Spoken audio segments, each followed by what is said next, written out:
ஹரி ஓம். ராதே கிருஷ்ணா. அறிந்து கொள்வோம் பகவான் நாமங்களை, தெரிந்து கொள்வோம் அதன் பெருமைகளை. பகுதி 157. இதில் 164வது திருநாமத்தை பார்க்க போகிறோம். இது விஷ்ணு சகஸ்ரநாமத்தின் 17வது ஸ்லோகத்தில் வருகிறது. ஸ்லோகம் 17. உபேந்திரோ வாமனः பிராம்சோ ராமோ கஷுச்சிருஜிதः அதேந்திர சங்கிரஹ சர்கோ திருதாத்மா நியமோ யமக. நாமம் 164. ஓம் யமாய நமக.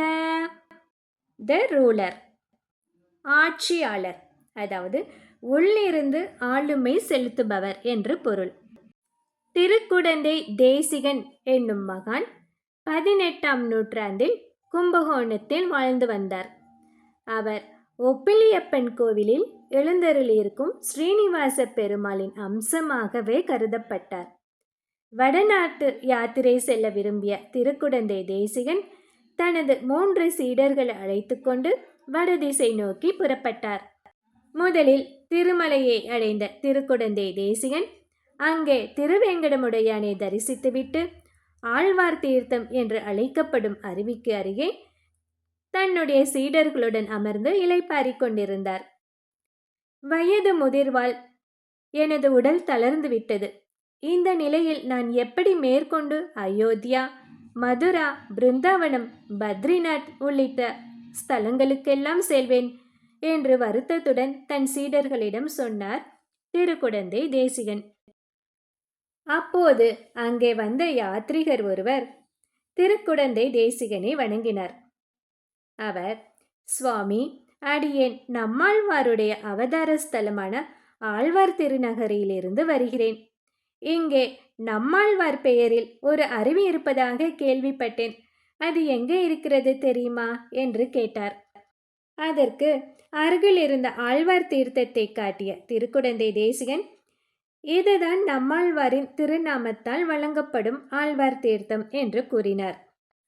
அப்போது நம்மாழ்வார் திருமலையை பற்றி தம் திருவாய்மொழியில் பாடுகையில், ஒளிவில் காலம் எல்லாம் உடனாய் மன்னி வலுவிலா அடிமை செய்ய வேண்டும் நாம், தெளிக்குரல் அருவி திருவேங்கடத்து எழில் கொள் ஜோதி எந்தை தந்தை தந்தைக்கே என்று பாடினார்.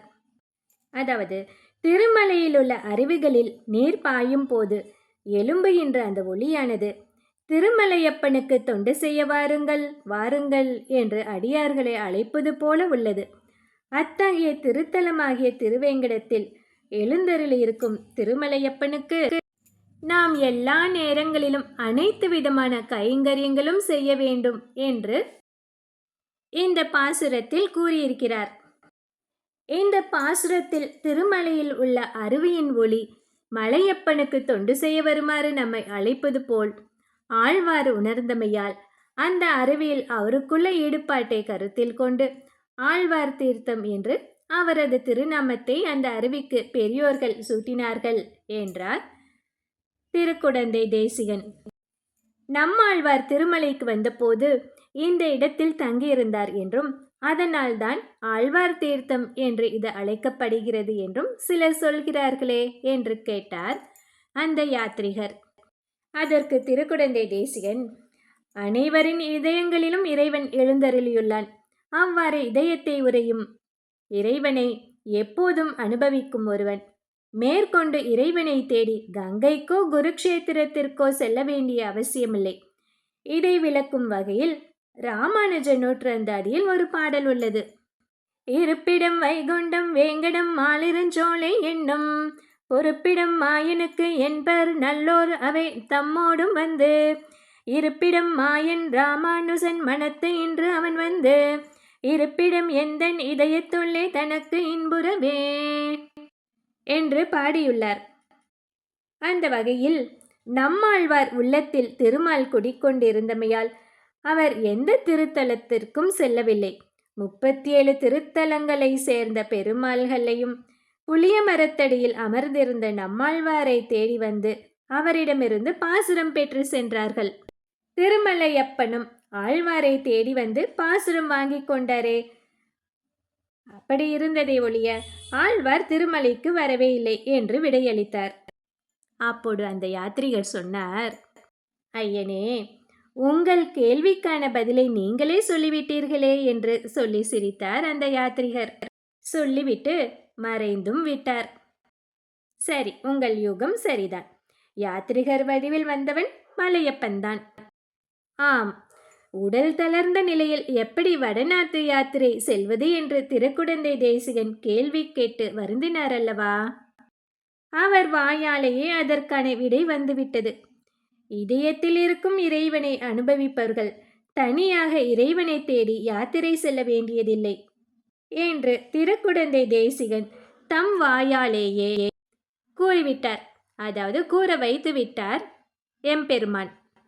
எனவே வருத்தம் நீங்கி கும்பகோணத்துக்கு திரும்பிய அவர் அங்கே எழுந்தருளியிருக்கும் ஆறாவமுத பெருமாளுக்கு தொண்டு செய்தபடி தம் வாழ்நாளை கழித்தார்.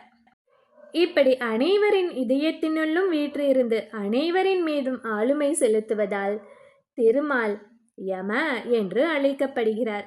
யம என்றால் உள்ளிருந்து இயக்குபவர் என்று பொருள். இந்த 164வது திருநாமத்தை தினமும் சொல்லி வந்தால் பக்தர்களின் இதயத்தில் எப்போதும் திருமால் குடிக்கொண்டிருப்பார். அடுத்து 165வது திருநாமம். ஓம் வேத்யாய நமக. தேவலோக மங்கை திலோத்தமை. அவளை பிரம்மா எதற்காக படைத்தார்? இதை அடுத்த பகுதியில் பார்க்கலாம். ஹரி ஓம்.